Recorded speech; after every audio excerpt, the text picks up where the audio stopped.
البدع والأهواء، أهل البدع العقائدية وأهل البدع السياسية. نقول بيننا وبينكم السلف، بيننا وبينكم الكتب، كان فيقول البدع بيننا وبينكم.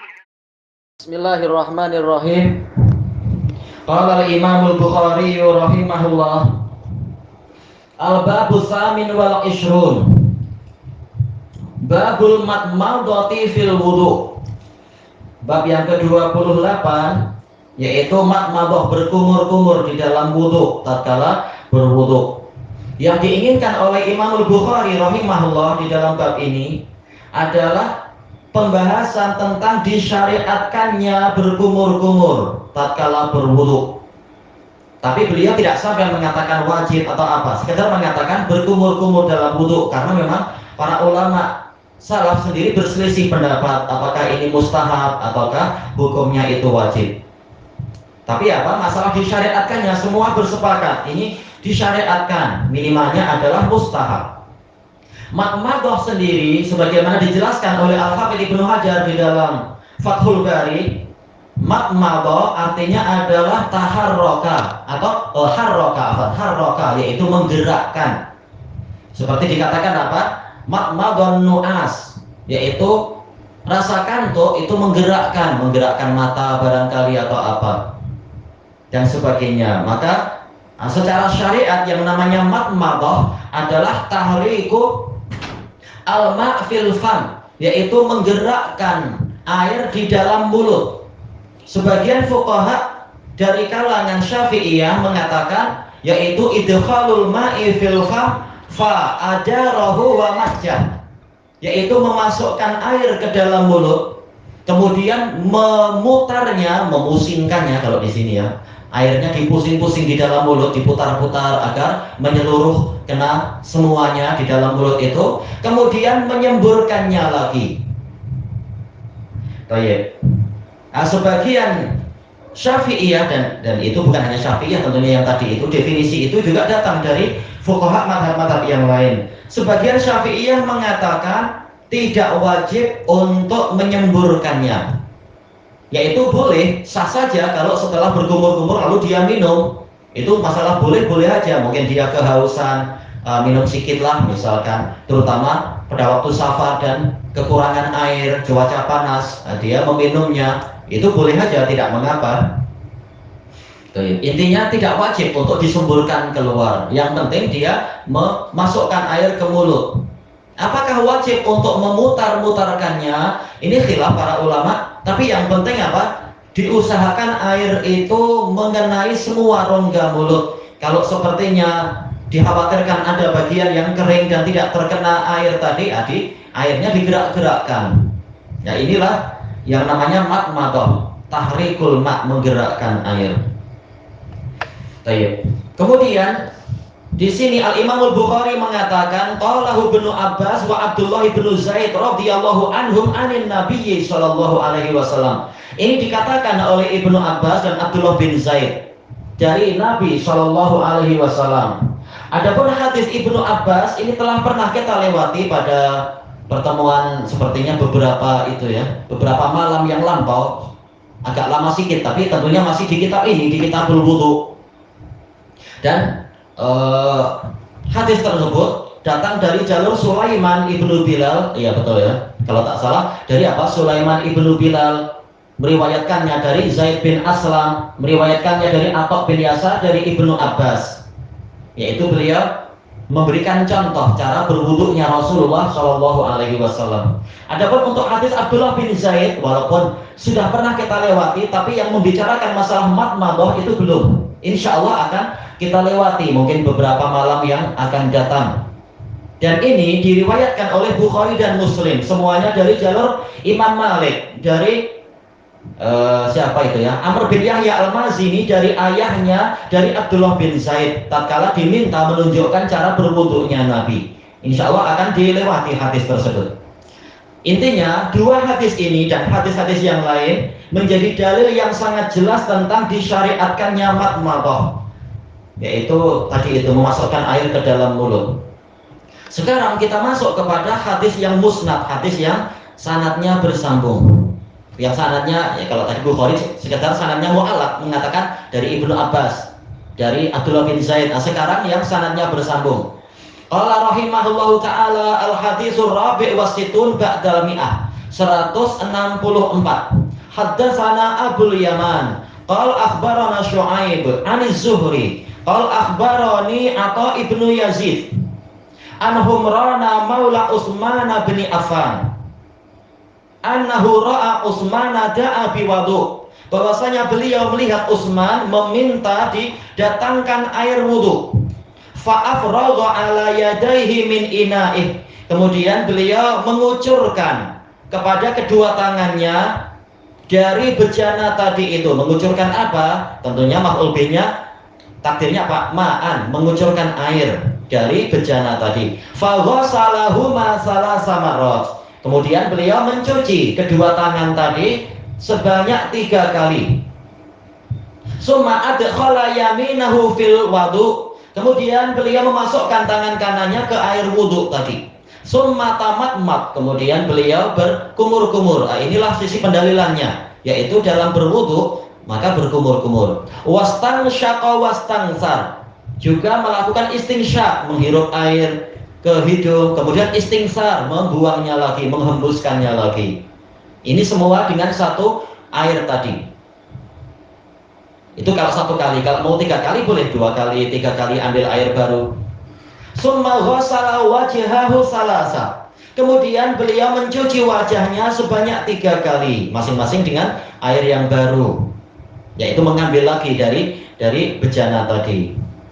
Wa yadaihi ila mirfaqaini salasa, dan mencuci kedua tangannya sehingga mencapai kedua siku beliau juga sebanyak 3 kali. Summa masaha bi ra'sih, kemudian mengusap kepalanya. Summa ghassala kulla rijlin salasa, selanjutnya beliau mencuci setiap kaki sebanyak 3 kali. Jadi tidak berupa perwakilan, 1 kaki cukup, tak? Ada 2 kaki, ya cucilah 2 kaki itu. Ini bukan perwakilan, makanya dikatakan kulla, masing-masing dari kaki. Summa qala, kemudian beliau mengatakan, ra'aitun nabiyya sallallahu alaihi wasallam yatawadda, saya melihat Nabi sallallahu alaihi wasallam berwudu nahwa wudu'i hada, seperti wudu saya ini. Waqa, dan Nabi mengatakan, man tawadda'a nahwa wudu'i hada, barang siapa berwudu seperti wudu saya ini, summa shalla rak'atain, kemudian dia melakukan sholat 2 rakaat, la yuhaddisu fihi ma nafsah, di 2 rakaat itu dia tidak mengajak dirinya berbicara. Ghafarallahu lahu ma taqaddama min dzambih, Allah mengampuni untuk dia dosa dia yang telah lampau. Baik. Hadis ini diriwayatkan oleh Bukhari dan Muslim dari apa? Zuhri dan terus ke atas itu. Nah, sekarang yang di hadapan kita ini diriwayatkan oleh Imam Bukhari dari Abul Yaman. Baik, Abul Yaman pernah kita lewati dalam apa? Dalam yang pertama dulu tuh, kitab apakah yang pertama dulu itu? Kitab Badail Wahyi, kemudian kitab yang kedua yaitu Kitabul Iman, dan juga yang ketiga yaitu Kitabul Ilm. Nah, sekarang di kitab yang keempat, Kitabul Wudu, ada Abul Yaman lagi.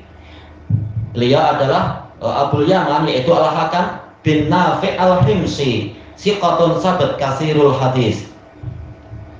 Baik. Kenapa beliau tidak mengatakan haddatsana Syu'aib, namun mengatakan akhbarana? Karena beliau hanya mendapatkan hadis, yaitu mendengar hadis dari Syu'aib itu sedikit saja. Sisanya itu dengan ijazah.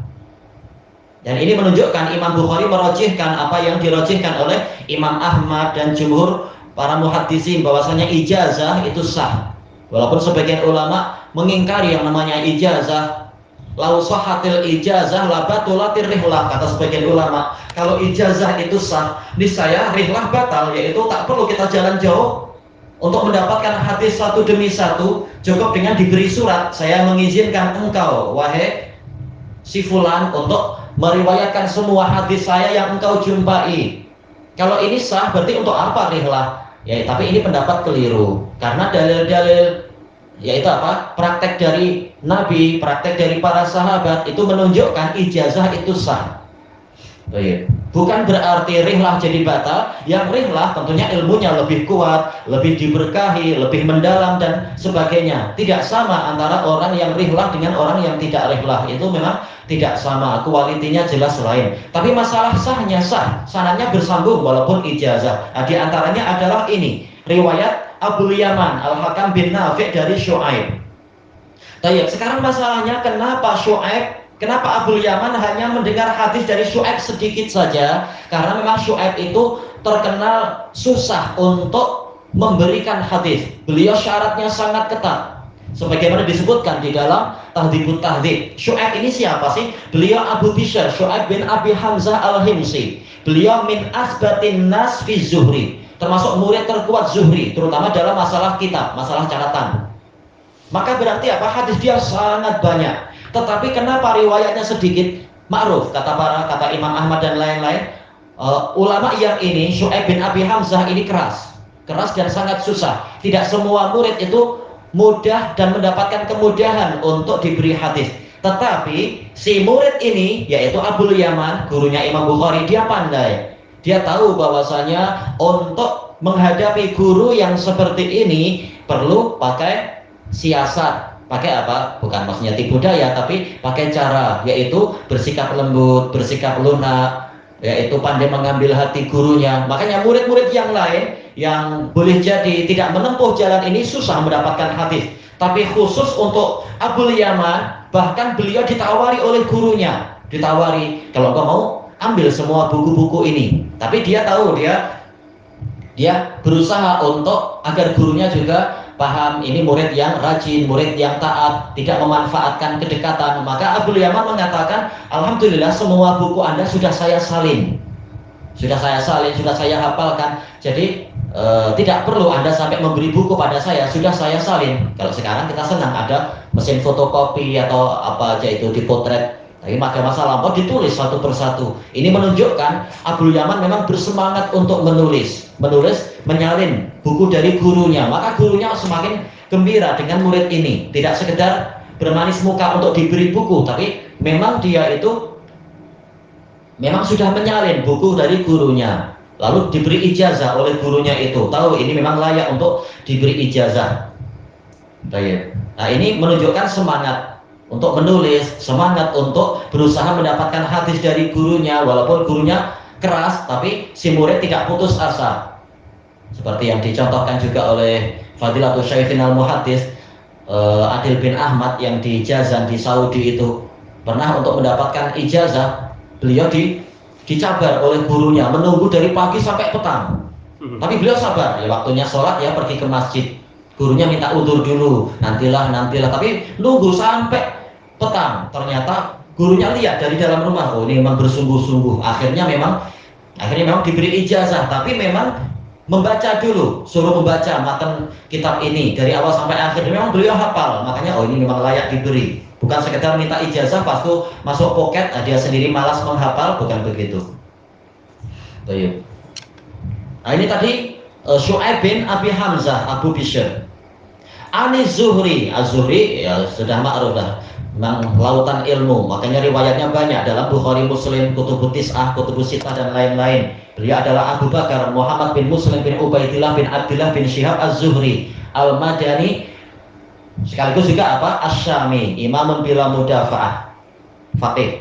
Akhbarani Atha ibnu Yazid, Atha bin Yazid Al-Laitsi, beliau adalah Abu Muhammad, siqatun sabtun kasirul hadis, Madani.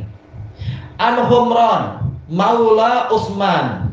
Humran ini Humran bin Aban, tidak diketahui siapa nama bapak, siapa kunyahnya, tidak disebutkan di dalam Tahdhibut Tahdhib. Beliau ini dulunya hamba sahaya, didapatkan oleh Utsman bin Affan, dibeli oleh Utsman bin Affan setelah terjadinya perang, perang Ain apa itu? Ya di masa pemerintahan Utsman atau sebelum, yaitu di masa pemerintahan siapa? Ya bukan pemerintahan Utsman, tapi masih di masa pemerintahan Umar kalau tidak salah. Dan sementara si Humran ini dia masuk Islam sebelum itu, makanya dia jumpa Umar dan jumpa para sahabat besar yang lain. Bahkan ada yang mengatakan jumpa juga dengan Abu Bakar As-Siddiq. Tapi mungkin waktu itu masih jadi hamba sahaya, kemudian dibeli oleh Utsman, kemudian dimerdekakan. Dan belajar bagus kepada Utsman sampai menjadi ulama besar, jadi ahli hadis, bahkan kasirul hadis, hadisnya banyak, bukan hanya sedikit. Ini Humran. Annahu ra'a Utsman da'a bi wudu. Beliau melihat Utsman meminta diambilkan air wudu. Kata para pensyarah ini menunjukkan diperbolehkan minta bantuan orang lain untuk didatangkan air wudu, terutama apabila ini adalah bekas hamba sahaya dia. Tak mengapa, karena Utsman sebagai maula, sebagai tuan dari Humran, sebagaimana Humran maula dari Utsman, yaitu bekas hamba, maka boleh Utsman minta untuk didatangkan air wudu. Dan Humran tidak merasa itu menyusahkan, karena memang disyariatkan untuk melayani tuannya, disyariatkan untuk melayani gurunya. Ini pelayanan dalam ibadah, yaitu didatangkan air wudu. Wudu ini wazan fa'ul, menunjukkan alat berwudu, yaitu air. Fa'afragha ala yadaih, ini menunjukkan disyariatkannya mengajar dengan amalan, dengan tatbik, penerapan, bukan sekedar teori ucapan, tetapi muridnya langsung melihat bagaimana cara berwudu yang baik, dan ini lebih kuat. Kemudian Utsman mengucurkan air kepada kedua tangannya. Dijelaskan oleh Al-Hafidz bahwasanya maksudnya kedua tangan ini yaitu telapak tangan. Maksudnya adalah sampai ke pergelangan. Tentunya bagian belakang tangan juga kena, tapi tidak perlu sampai ke siku, cukup sampai ke pergelangan. Untuk apa? Karena nanti tangannya akan dipakai untuk masuk ke dalam bejana tadi, maka dicuci lebih dahulu agar airnya tetap bersih dan seterusnya. Kemudian faghasalahu masalah samarot. Beliau mencuci kedua telapak tangannya itu sebanyak 3 kali. 1 kali boleh tidak? Boleh. Adapun 3 kali maka ini mustahab. Ini yang paling sempurna. Lebih dari itu tidak disyariatkan sama sekali. Bahkan mencuci tangan sampai ke pergelangan ini wajib atau mustahab? Hukumnya mustahab, kecuali apabila selesai tidur, seperti yang telah kita lewati dari hadis Abi Hurairah. Maka sebagian ulama mengatakan wajib, karena kita tak tahu di mana tangan kita bermalam. Adapun secara umum ini mustahab saja, tidak sampai wajib mencuci tangan sampai ke pergelangan. Summa adkhala yaminahu fil wudu. Kemudian beliau memasukkan tangan kanannya ke dalam air wudhu tadi. Berarti intinya aktiviti ibadah wudhu tadi dengan tangan kanan untuk mengambil air dan sebagainya. Boleh tidak dengan 2 tangan? Boleh, sesuai keperluan. Tapi kalau untuk madmadah, untuk memasukkan air ke mulut, tak perlu 2 tangan, cukup tangan kanan. Sebagaimana yang Nabi contohkan. Summa madmadah wastansyaqa wastansar. Kenapa semuanya dengan wawu ataf? Karena ini satu kesatuan. Dengan air di telapak tangan kanan tadi dilakukanlah 3 jenis ibadah, yaitu berkumur-kumur dengan mulut, kemudian juga menghirup air ke dalam hidung dan menghembuskannya. Ini cukup dengan air yang di telapak tangan tadi. Nah, itu 1 kali. Kemudian nanti kali kedua, kali ketiga dengan cara yang sama, dengan air yang baru. Summa ghassala wajhahu salasa. Kemudian beliau mencuci wajahnya sebanyak 3 kali dengan air yang baru tentunya, yaitu air mengambil lagi dengan 2 tangan. 1 tangan pun boleh, tetapi dengan dalil yang lain menunjukkan memakai 2 tangan agar sempurna kena wajahnya semua. 1 tangan pun boleh. Dan itu dilakukan sebanyak 3 kali. Summa yadaihi ilal mirfaqaini salasa. Kemudian mencuci kedua tangannya, tapi tidak seperti tadi, dijelaskan di sini sehingga mencapai kedua siku. Ila di sini bimakna ma'a, bersama siku. Maksudnya betul-betul sikunya juga dicuci, jangan sekedar jadi sempadan saja. Sempadannya juga, perbatasannya juga dicuci. Sebagaimana dalam hadis Abi Hurairah, hatta asra'a fil adud, sehingga mulai masuk ke lengan atas. Berarti sikunya memang dicuci juga. Salasan sebanyak 3 kali mustahab. Summa masaha bi ra'sih. Kemudian mengusap kepalanya, baknya laisa litab'id, bukan menunjukkan sebagian, tapi lil ilsaq, yaitu semua. Yaitu semua yang dikatakan kepala itu dicuci, diusap. Sebagaimana wal yatawafu bil baitil atiq. Hendaknya mereka tawaf mengelilingi Ka'bah, rumah tua yaitu Ka'bah. Baknya jelas bukan tabi'idiyah, yaitu semua. Semua Ka'bah wajib dikelilingi. Berarti masuk di dalamnya apa? Hijr Ismail itu. Baik. Kata Al-Hafidh, banyak ulama yang menggunakan ini sebagai dalil bahwasanya mengusap kepala itu cukup satu kali. Karena semua dalil yang ada yang memperinci cara wuduknya Nabi, tatkala mengatakan 2 atau 3, untuk kepala selalu tidak disebutkan bilangan. Sementara asal dari fi'il itu adalah marrah wahidah, satu kali.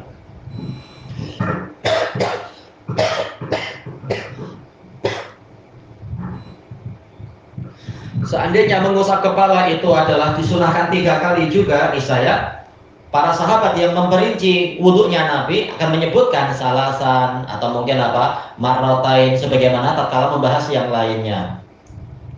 Tayyib summa ghassala kulla rijlihi salasan. Dalam riwayat yang lain kilta rijlaihi salasan, mencuci kedua kaki sebanyak 3 kali.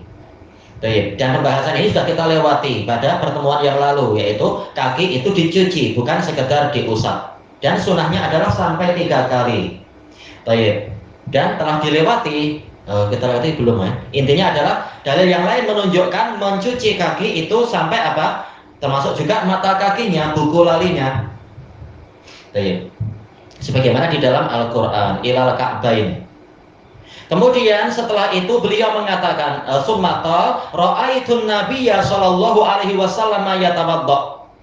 Seakan-akan ini sebagai pendalilan kenapa saya berwuduk seperti ini, karena saya melihat Nabi juga berwuduk seperti ini. Menunjukkan wuduk yang benar, wuduk yang disyariatkan, wuduk yang terpandang adalah wuduknya Nabi. Sahabat saja tidak membuat-buat, yaitu berusaha untuk ikut Nabi. Maka bagaimana kita yang tidak mencapai level sahabat, membuat bid'ah, membuat ajaran sendiri, membuat cara pendekatan diri kepada Allah dengan cara-cara sendiri, pakai tarikat sendiri, pakai suluk sendiri, naudzubillah. Lalu Nabi untuk apa? Kalau contoh Nabi tidak dipakai dan tidak dicukupkan.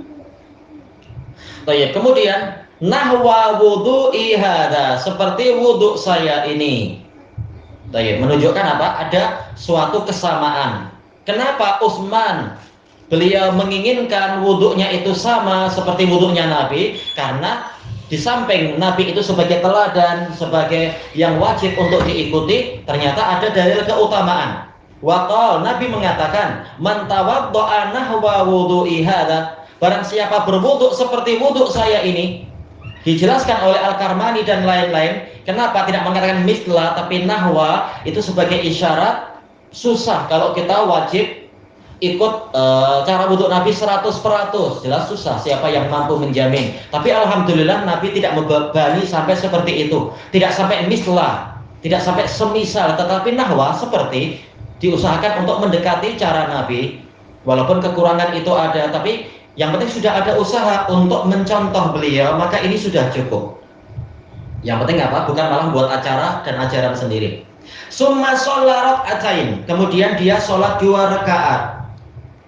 Apakah ini sebagai ganti dari sholat sunnah wudhu? Ya, kata Imam Ibnu Utsaimin, ini sebagai ganti dari sholat sunnah wudhu. Karena hadis tentang sholat sunnah wudhu yang diriwayatkan oleh Imam Ahmad dari Abu Bakar As-Siddiq, sanadnya dhaif, ada rawi yang majhul. Bahkan Imam Bukhari mengatakan riwayat ini mungkar.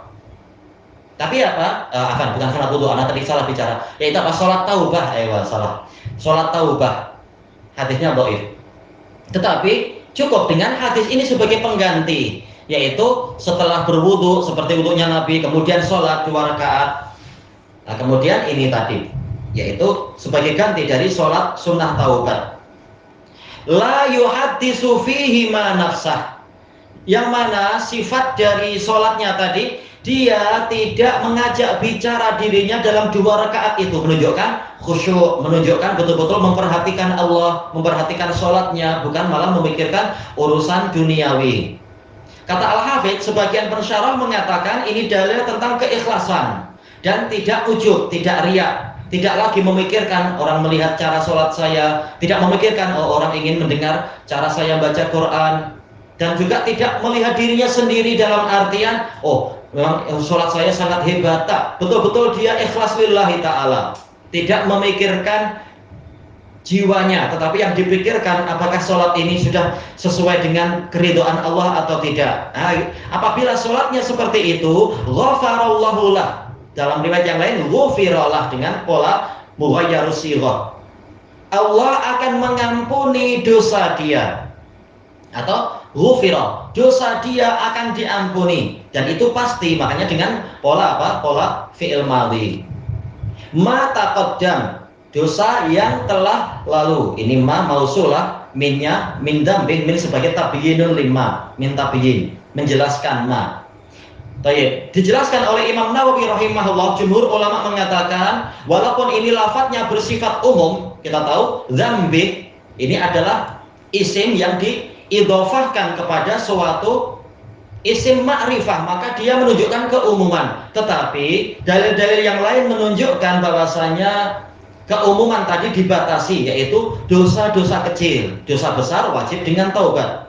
Maka yang dibahas adalah dosa kecil. Dosa-dosa kecil ini dihapus dengan cara tadi, wudhu yang sesuai wudhunya Nabi dan sholat dengan khusyuk. Baik, ilahuna wallahu a'lam. Subhanakallahumma wa bihamdika la ilaha illa anta astaghfiruka wa atubu ilaik. Walhamdulillahi rabbil alamin. Jazakumullahu khairan.